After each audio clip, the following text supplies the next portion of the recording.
ಪಾರ್ವತಿ ಹತ್ರ ಇವತ್ತು ಕೊಡೋ ಬಡ್ಡಿನ ನಾಳೆ ಕೊಡ್ತೀನಿ ಅಂತ ಹೇಳೋಕ್ಕಾಗದೆ ಧೈರ್ಯ ಇಲ್ಲದೆ ಎಷ್ಟೋ ಜನ ಆತ್ಮಹತ್ಯೆ ಮಾಡ್ಕೊಂಡು ಸಾಯ್ತಾವೆ.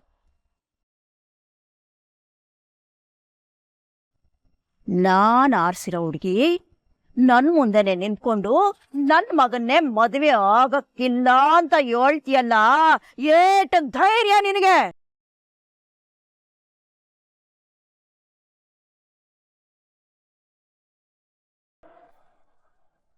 ಆ ನೋಡಲ್ಲ ನನ್ನ ಮಗನ, ಏನೇ ಕಮ್ಮಿ ಆಗಿದೆ ಅವನ್ಗೆ? ಏನ್ ಕಮ್ಮಿ ಆಗಿದೆ ಅವನ್ಗೆ? ತಪ್ಪು ತಿಳ್ಕೊಬೇಡಿಮ್ಮ, ನಾನು ನಿಮ್ಮ ಮಗನ ಬಗ್ಗೆ ಕೆಟ್ಟದಾಗ ಹೇಳ್ತಿಲ್ಲ.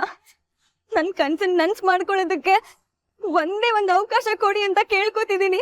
ಏಯ್, ಏನೇ ಕನ್ಸು? ಏನ್ ಕನ್ಸು? ತಿರ್ಬೋಕಿ ಕನ್ಸು. ನಿನ್ನ ತಿರುಬೋಕಿ ಕನಸ್ನ ಮದ್ವೆ ಆದ್ಮ್ಯಾಕು ಕಾಣಬಹುದು. ಕನಸ್ ಕಾಣಕ್ಕೆ ಮದುವೆ ಆದ್ರೇನು ಆಗದೆ ಇದ್ರೇನು, ಮದುವೆ ಆದ್ಮ್ಯಾಕು ನಿನ್ನ ಕನಸನ್ನ ಕಾಣಬಹುದು.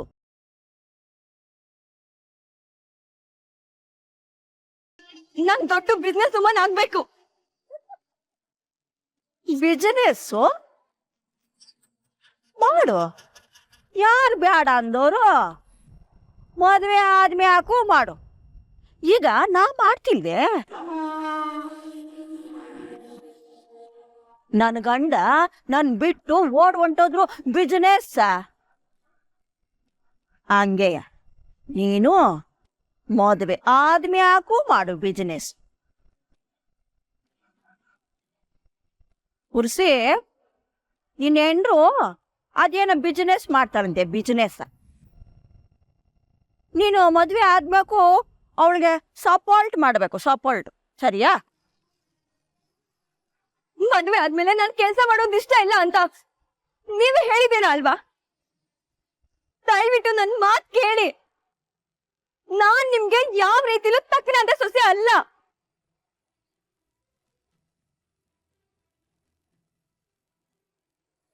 ನಿಮ್ ದಾರಿನೇ ಬೇರೆ, ನನ್ ದಾರಿನೇ ಬೇರೆ. ನಿಮಗೆ ನನಗಿಂತ ಒಳ್ಳೆ ಸೊಸೆ ಸಿಗ್ತಾಳೆ ಅಮ್ಮ. ದಯವಿಟ್ಟು ನನ್ ಪಾಡಿಗೆ ನನ್ನ ಬಿಟ್ಬಿಡಿ. ಲೇ ಅಮ್ಮಿ, ನೀ ಹೇಳಕ್ ಮುಂಚೆಯೇ ನಿನಗೆ ಈ ಮದುವೆ ಬೇಡ ಅಂತ ನಂಗೆ ಸಂದಾಗ ಗೊತ್ತಿತ್ತು.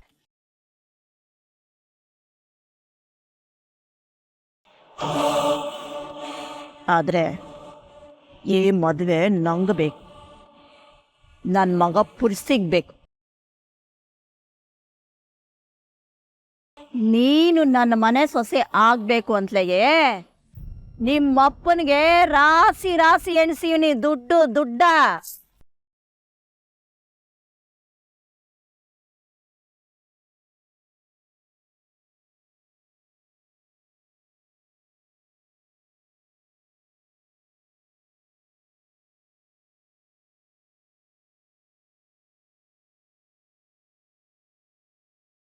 ಅಲ್ಲ ಅಮ್ಮು, 100 ಪೆನ್ ಡ್ರೈವ್ ಇದೆ ಅಂದ್ರೆ ಇಲ್ಲಿ ನೋಡಿದ್ರೆ ಇಷ್ಟೇ ಇದೆ. ಅದು ಬಾಯಿ ಮಾತು ಕೇಳಿದೆ ಅಮ್ಮ, ನನ್ನ ಹತ್ರ ಇರೋದಿಷ್ಟೇ. ಇದ್ರಲ್ಲಿ ಏನ್ ಬೇಕಂತೆ? ನನಗೇನಮ್ಮ ಗೊತ್ತು. ಈಗ ಹನುಮಂತನ್ಗೆ ಸಂಜೀವನಿ ತಗೋಮ್ಮ ಅಂತ ಹೇಳಿದ್ರು. ಹನುಮಂತನ್ಗೆ ಗೊತ್ತಿತ್ತಾ ಸಂಜೀವನಿ ಯಾವ್ದು ಅಂತ? ಅದಕ್ಕೆ ಅವ್ನು ಏನ್ ಮಾಡ್ದ ಹೇಳು? ಇಡೀ ಪರ್ವತನ ಹೊತ್ಕೊಂಬಂದ್ ಕೊಟ್ಟ. ಈಗ ನಾನು ಅಷ್ಟೇ ಈ ಬಾಕ್ಸ್ ನೆತ್ಕೊಂಡು ಮೂರ್ತಿ ಕೊಡ್ತೀನಿ. ನನ್ಗಿದೆಲ್ಲ ಏನೇ ಗೊತ್ತು? ಎಲ್ಲ ತಗೊಂಡು ಮೂರ್ತಿಗೆ ತೋರ್ಸೋದಷ್ಟೇ. ಅಮ್ಮ,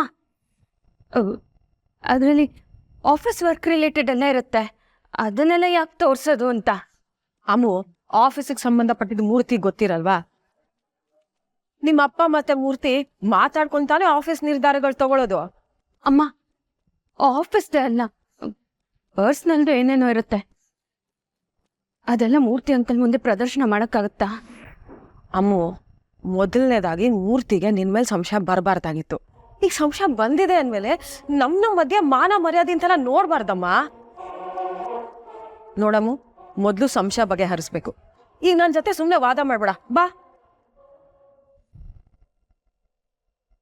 ಇಷ್ಟೇ ಪೆನ್ ಡ್ರೈವ್ ಇರೋದು?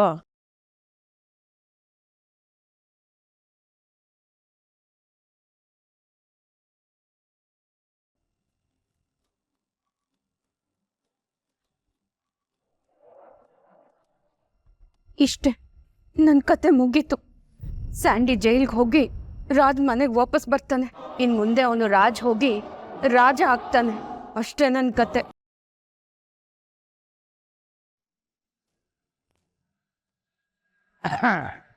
ನಿಂತ್ಕೋ.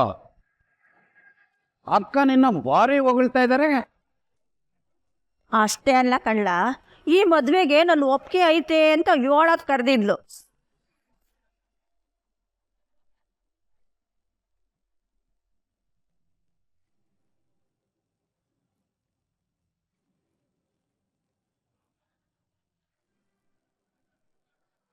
ನೋಡು ಮಹೇಶ, ಸಿಂಪಲ್ ಆಗಿ ಮದ್ವೆ ಮಾಡ್ಕೊಡ್ತೀನಿ ಅಂತ ಕೇಳ್ದೆ, ಅದಕ್ಕೆ ನಾನು ಒಪ್ಕೊಂಡಿವ್ನಿ.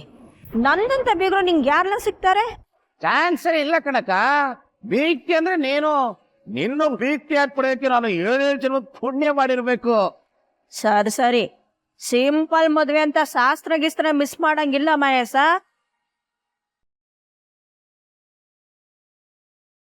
ನಂಗೆ ಸಂಪ್ರದಾಯ ಅಂದ್ರೆ ಶಾನೆ ಇಷ್ಟ ನೋಡು.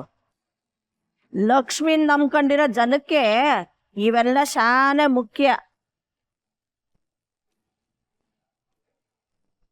ನೋಡ್ಲಾ, ನನ್ ಸೊಸೆಗ್ ಮಾಡ್ಬೇಕಾಗಿರೋ ಶಾಸ್ತ್ರ ಅಂದ್ರೆ ಬಳೆ ಶಾಸ್ತ್ರದಿಂದ ಹಿಡಿದು ಶೋಭನ ಶಾಸ್ತ್ರದವರೆಗೂ ಎಲ್ಲ ಅಚ್ಚುಕಟ್ಟಾಗಿ ಮಾಡಬೇಕು.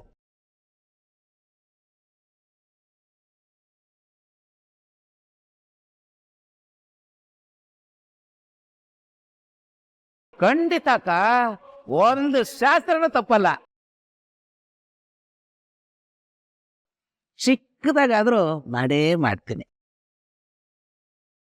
ನೀನೇ ಕೊಟ್ಟಿದೀಯಲ್ಲಕ್ಕ.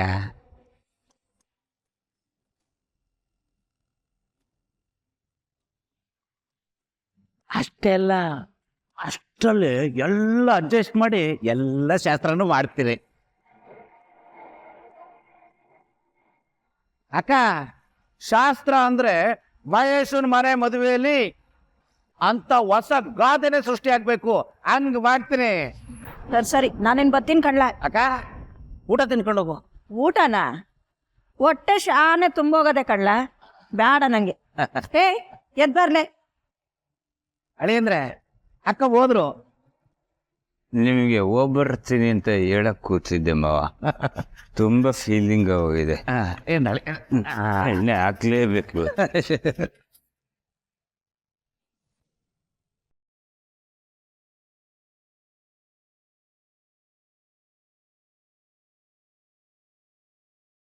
ಏನೇ ಹೇಳಿದೆ ಅವ್ರ ಹತ್ರ? ಮದ್ವೆ ಇಷ್ಟ ಅಂದೇನೆ.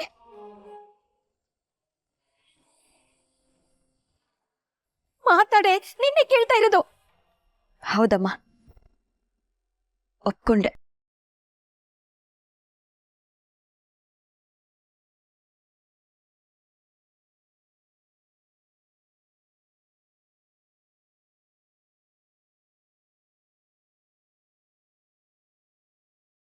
ನಿಜವಾಗ್ಲು ಏನೇ ಹೇಳ್ತಿದೀಯಾ? ಅವಳೇ ಹೇಳ್ತಾ ಇಲ್ವೇನೆ ಇಷ್ಟ ಅಂತ.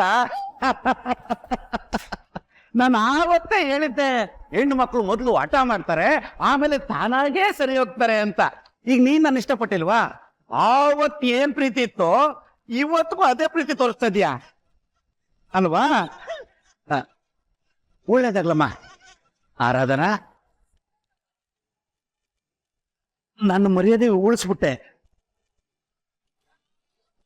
ಇವತ್ತಿಂದ ನೀನು ನನ್ನ ಹೆಂಡತಿ ಮಗಳೆಲ್ಲ ನನ್ನ ಮಗಳು, ಮಗಳೇ ಅಂತ ಕರಿತೀನಿ. Thank you. ಮದುವೆ ತಯಾರಿ ಮಾಡಬೇಕು. ಆರಾಧ್ನಾ,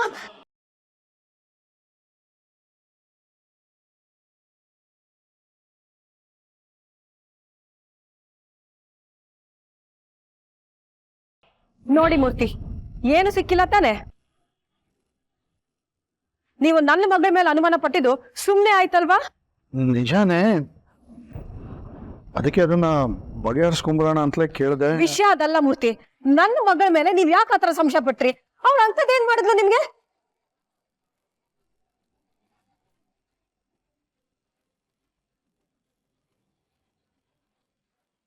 ಏನಾಯ್ತು?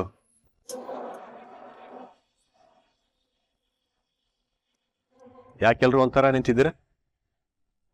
ನೋಡಿ ಅಪ್ಪ, ಈ ಮೂರ್ತಿ ಅಂಕಲ್ ಪದೇ ಪದೇ ನನ್ನೇ ಟಾರ್ಗೆಟ್ ಮಾಡ್ತಾರೆ. ಈ ಸತಿ ಅದ್ಯಾವುದೋ ನನ್ನ ಪೆನ್ ಡ್ರೈವ್ ಅಲ್ಲಿ ಎವಿಡೆನ್ಸ್ ಇದೆ ಅಂತೆ, ಅದನ್ನ ನಾನು ಮುಚ್ಚಿಟ್ಟಿದ್ದೀನಂತೆ. ನನ್ನ ಹತ್ರ ಇರೋ ಎಲ್ಲ ಪೆನ್ ಡ್ರೈವು ತರಿಸಿದ್ದಾರೆ. ಅದು ನನ್ನ ಪರ್ಸನಲ್ ಸ್ಪೇಸ್ ಅಲ್ವಾ ಡ್ಯಾಡ್? ಪೊಲೀಸರ ತರ ಬಂದು ಇಡೀ ಮನೆ ಸರ್ಚ್ ಮಾಡೋದು ಸರಿನಾ? ಸ್ವಲ್ಪ ಇರು ಅಮಲ. ಹೌದಾ ಮೂರ್ತಿ, ಅಮಲ ಹತ್ರ ಎವಿಡೆನ್ಸ್ ಇದೆಯಾ? ಅದು ಧರ್ಮ, ನಾನೇ ತಪ್ಪು ತಿಳ್ಕೊಂಡ್ಬಿಟ್ಟಿದ್ದೆ. ಎವಿಡೆನ್ಸ್ ಇದೆಯಲ್ಲ ತಂದ್ಕೊಡು ಅಂತ ಕೇಳಿದೆ ಅಷ್ಟೇ.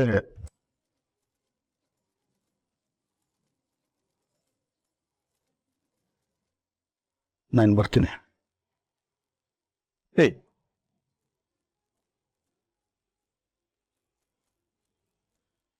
ಅಲ್ಲ, ವಿಷಯ ಏನು ಅಂತಾನೆ ನನಗೆ ಗೊತ್ತಾಗ್ತಾ ಇಲ್ಲ.